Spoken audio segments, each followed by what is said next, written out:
Let's talk maintaining your peace in these internet streets. What's good, y'all? I'm Lonnie Appleton. If you have a couple of minutes, I have a couple of messages. I woke up this morning and I saw somebody stitched one of my videos. Now, it's my dedication for this particular page to match energy. I don't even just match energy, I exceed energy. I'm pressing all your buttons. I'm copying links, I'm leaving comments, I'm liking. Only thing I'm not doing is saving. The reason why I don't save is I actually save videos that I want to save. And if I saved everybody's video, I could never find the videos that I actually saved because I wanted to save them. So I'm pressing 99% of your buttons. I'm matching your energy. But the other day, somebody stitched one of my videos and I went and what she said triggered me. And I was like, man, this ain't good. I want to match energy. I want to show love. I want to acknowledge that you acknowledged me. But if you're saying something in contradiction to what I said, that's going to piss me off. But you're entitled to your own opinion. So how do I protect my peace in these internet streets? The 4 agreements say that you need to manage your emotions, negative and positive. Now, this is my interpretation of what it says. But pretty much, you don't need to get angry at stuff and you don't need to get excited about stuff. You need to just stay in the middle and maintain your center. And before, I really didn't understand what it meant. Because I'm like, why don't you want me to get happy? Why don't you want me to get excited? I understand why you don't want me to get mad, but why can't I get excited? But it's all about self-control. Just being able to stay in the middle. Nothing good, nothing bad, just is. And when I woke up this morning and I saw that one of my videos was stitched, I actually clicked on it. And when she started talking, I was like, click off. And I didn't click off because all she did was say her intro, but I was like, what is she going to say after that intro? She is more than 100% entitled to have her truth. A lot of videos that I post are because I saw other videos that sparked a thought inside my head and now I want to have my truth. Someone posted about their COVID experience and I said, hey sis, this is a great topic, and I posted my COVID experience based off of that. And it was kind of in contradiction of what she was saying, but it was saying, I understand your isolation, but your isolation because you are an outside person was actually giving me an opportunity to grow because I'm an inside person. So to maintain my peace, I decided I'm not even going to look at the mentioned videos.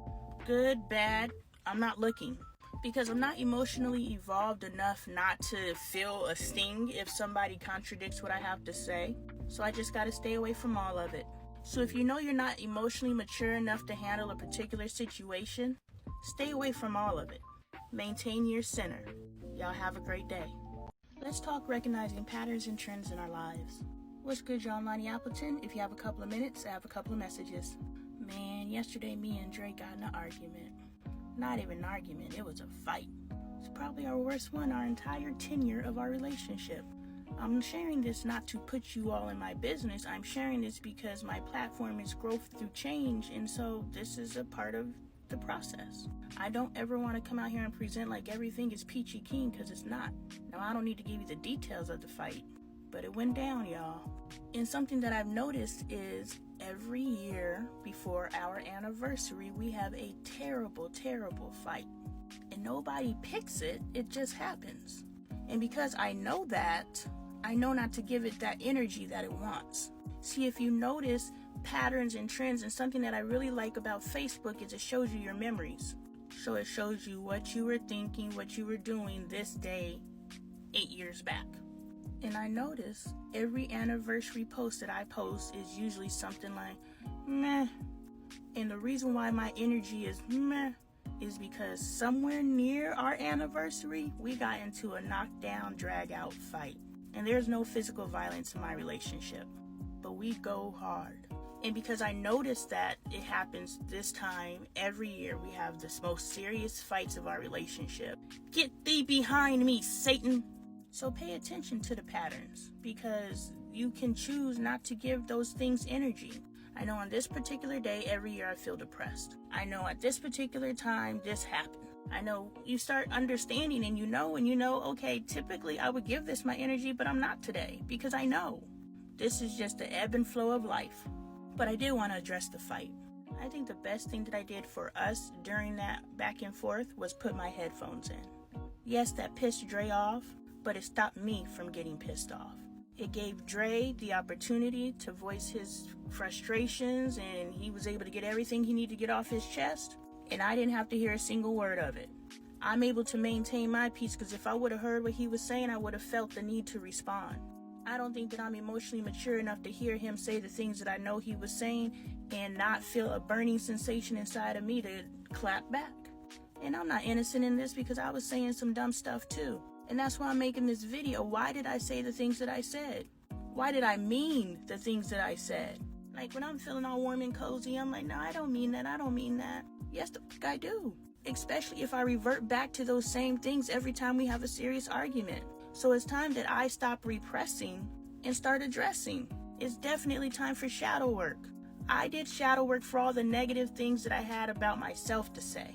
Now I need to do shadow work for all the negative things I have to say about him. Because I don't like being here. So we're still talking our annual fight. What's good, y'all? Lonnie Appleton. If you have a couple of minutes, I have a couple of messages. If you haven't seen the first video, me and my hubby got in a big old fight. And I can smile about it, have light energy about it because this is our thing. Every year around our anniversary, it goes down. I don't know why, it just does. But what I do know is I recognize the trend. That was the last video. This word is about the few words that I did here. Dre asked me, why am I always wrong and you're always right? That was pretty powerful because when you're trying to shift a dynamic in your home, everybody's not necessarily going to be there at the same time. I'm pretty much the only one who had at the cellular level, shift to where I'm going to be different in how I function in this family. I'm the only one. And even though I feel the space or the direction that I'm trying to take my family is progressive, everybody else doesn't necessarily feel that. Even though it seems logical to me, speaking lovingly to each other, even in times of reprimand, gaining understanding before reacting makes perfect sense. But if you've always done things a certain way, things that make sense still don't make sense because it bumps up against your ego.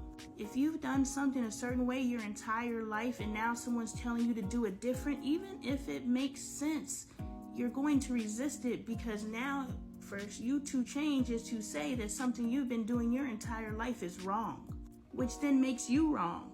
And that's why Dre says, why are you always right and I'm always wrong? I'm not saying that he's wrong. I'm saying the way that we function and the way that we've moved isn't the best way for our family. And if you stop and got out of your emotions and you got out of your feelings, you would look, being loving and understanding to each other is best practice. Neither of us grew up in a loving, understanding home. It was react, punish, punitive, period. There were no conversations being had. So when what transpired yesterday transpired, all I asked was, stop and talk to him first. And then he responded, you're gonna make them soft and you're trying to make them this and you're trying to make them that, and I'm not gonna do that to my boys. And I was like, no, I just want you to gain understanding. Berate your kid and then turn around and say, okay, now what happened? They're gonna be like, boop. But the middle one, you're not going to get the information you need. Because yes, there's a problem, but in order to solve the problem and raise your kids, because yesterday was definitely a housing versus raising situation. He responded the way that we house kids. Punish them and send them on their way. Missing a perfect opportunity to raise.